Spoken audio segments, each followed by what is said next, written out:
888. Class A. Submitted by witness on Sunday, the 8th of January, 2012. Scary encounters outside a rural home near Jackson. Year 04 present. Season fall. Month October. Date 22. State Georgia. County Butts County. Location details. Halls Bridge Road runs parallel to Jackson Lake. There are many cow pastures in the area that people rarely go in. Nearest town Jackson. Nearest road Halls Bridge Road. Observed. I am about to graduate with a BS in biology, and want that noted. The incidents began in the fall of 2004. It started out as hearing strange howling sounds in the evening. I never heard the vocalizations in the daytime. In the fall of 2004 some friends and I went camping on my driveway. It was the middle of October, and around 2 in the morning I heard a loud grunting sound and trees snapping. The noises were so loud that they woke me up. It was a full moon that night and clear, and when I opened the window on the tent I could not believe what I was seeing.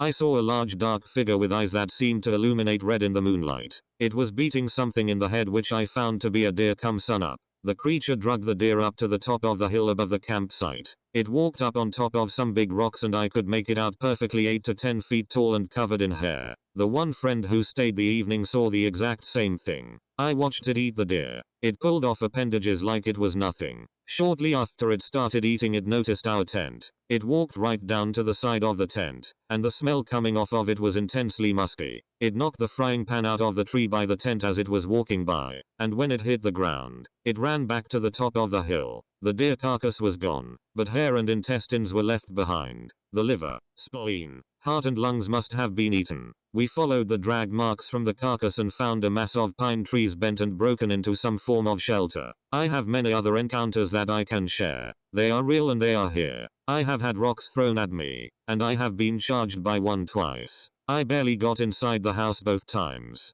They do not like light, and they do not like it if you shine a light directly at them. I say them because on more than one occasion my fiance and I heard at least 3 hardwoods and swamps surround my house. When this started there were many subdivisions going in, and massive habitat loss which had to drive them to my property. There is also a 20,000-acre national forest that is squatchy as all get out about 7 miles from my home. The sounds are not as frequent now, but they can still be heard from time to time here. I only hear them in fall and winter though. I am also a hunter, and when I was hearing the squatches every night, there was not a deer to be found. When I did see deer they were very jumpy. This was during archery season that I made this observation, therefore no gunshots were occurring to spook them. I promise you from the bottom of my heart that they are real. I have seen them in person more than once. If the wind is right you know when they are close because of the smell. Also noticed, the trees were broke off around 6 featuring off the ground in the direction that it ran off. I know what all of the animals in the woods sound like.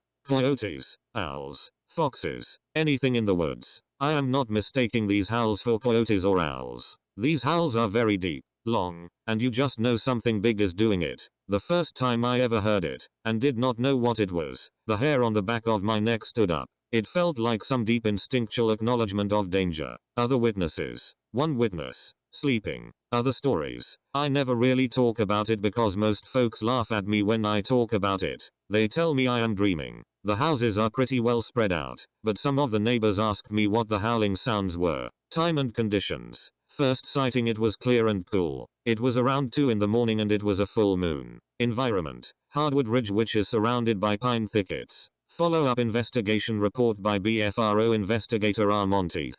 The witness is a biologist and is familiar with all local animal sounds. I found him to be very articulate, credible and knowledgeable. He lives in a very wooded and rural area of Georgia. Around November of 2004 he began hearing strange howls. He knew they weren't coyote. The howls always began around 11 p.m. at night, and many times they heard more than one creature. A few years later while watching a Bigfoot television show he heard similar howls. The sounds could be heard from November to spring, for several years, just during the cold months. In November of 2006 he was having trouble sleeping and went outside in the carport for a smoke around 4 a.m. Everything got very quiet and then he heard a snarl and a big branch breaking very close to him. He heard huffing. Then a 18-20 pound bowling ball size rock was thrown toward him. He ran inside and armed himself in case something followed him inside. A few days after that he let his 70 pounds dog out at about 10:30 p.m. His dog walked about 15 yards, began growling and his hair rose up.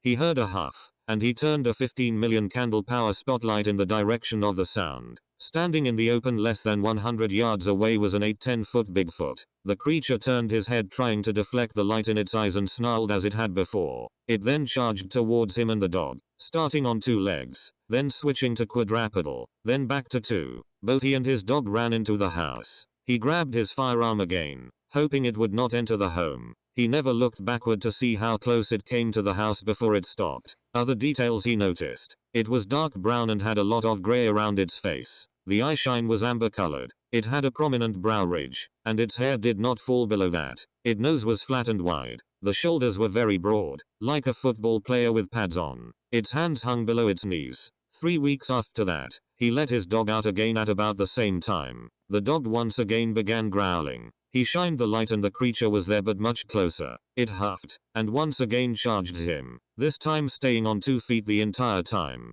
The witness believes it was the same Bigfoot as it had the same pattern of gray hair framing its face. When it got to within 20 yards of him, he shot his gun to the right of it. He did not wish to shoot it, but only scare it away. The Bigfoot turned away from the gunshot, and ran through a flower bed, breaking an overhead branch as it ran by towards the creek.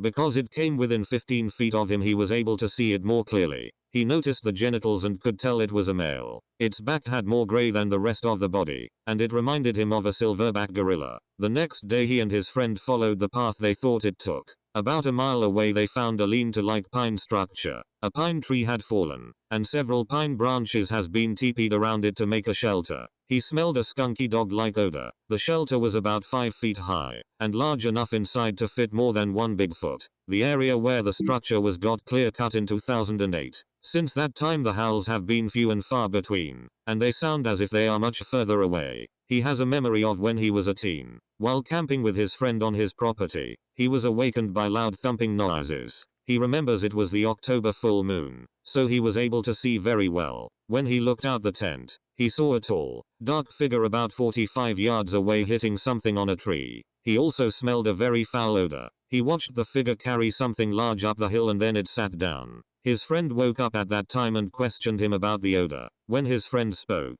the figure got up and walked down to the tent. Both boys held still and were very quiet as it walked around the tent. The odor became much stronger then. They watched it walk over and look at the skillet he had hung in the tree. Earlier that night they had fried bacon and eggs in it. The creature then walked off. The next morning, they went up the hill to see what it had brought up there. They found the remains of a white-tailed doe. The hide and ribs was left. The intestines were pulled out, and the skull was totally flattened. The 20,000-acre national forest he referred to is the Oconee National Forest.